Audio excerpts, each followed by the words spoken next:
ഇപ്പോഴും നമ്മൾ ക്രിസ്ത്യാനിയുമായി ബന്ധപ്പെട്ട് അവരിപ്പോൾ വളരെ ഒരു യൂണിറ്റായിട്ട് അല്ലെങ്കിൽ അങ്ങനെ നിൽക്കുന്നുണ്ട്, ചേർന്നിട്ട് അവർ ഒരുമിച്ച് ടീമായിട്ട് കളിക്കുന്നുണ്ടോ അത് നോക്കുന്നുണ്ട്. ക്രിസ്ത്യാനോ കഴിഞ്ഞ കളിയിൽ ഒരു പെനാൽറ്റിയിലൂടെ നോക്കൗട്ട് സ്റ്റേജിൽ ആദ്യത്തെ ഗോളൊക്കെ അടിച്ചു ലോകകപ്പിലെ, ഒക്കെ ശരി തന്നെയാണ്.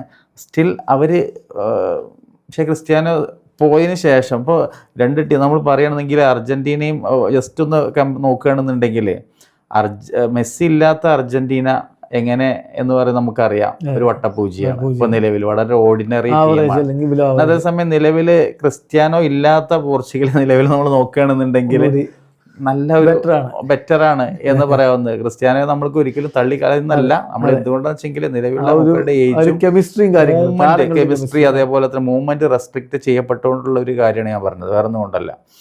അപ്പോൾ ഇങ്ങനെയുള്ളത് എനിവേ സ്പെയിനുമായിട്ടുള്ള ഈ കളി എന്ന് പറയുന്നത്, സ്പെയിൻ ഇപ്പോൾ വളരെ കോൺഫിഡൻസോട് കൂട്ടാണ് വന്നിട്ടുള്ളത്. ഇപ്പോൾ റൗണ്ട് ഓഫ് നമ്മൾ ഗ്രൂപ്പ് സ്റ്റേജുകളിൽ സ്പെയിൻ്റെ ഒരു ആധികാരികത ക്വസ്റ്റ്യൻ ചെയ്യപ്പെട്ടിരുന്നു തീർച്ചയായിട്ടും പെർഫോമൻസിൻ്റെ കാര്യത്തേക്ക്, ഒരു ലാക്ക് ലെസ്റ്റർ പെർഫോമൻസ് ആയിരുന്നു. പക്ഷെ ഇതിലേക്ക് വന്നപ്പോൾ ആ ഒരു പ്രശ്നങ്ങളൊക്കെ സോൾവ് ചെയ്തിട്ടുണ്ട്. വളരെ ആറ്റിറ്റ്യൂഡ് വൈസ് ഒക്കെ വളരെ ഒരു ഹൈ ഇൻറ്റൻസിറ്റി രീതിയിൽ തന്നെയാണ് പൂർണ്ണമായിട്ടും കളി തീറ്റയോടെ കളിച്ചിട്ടുള്ളത്.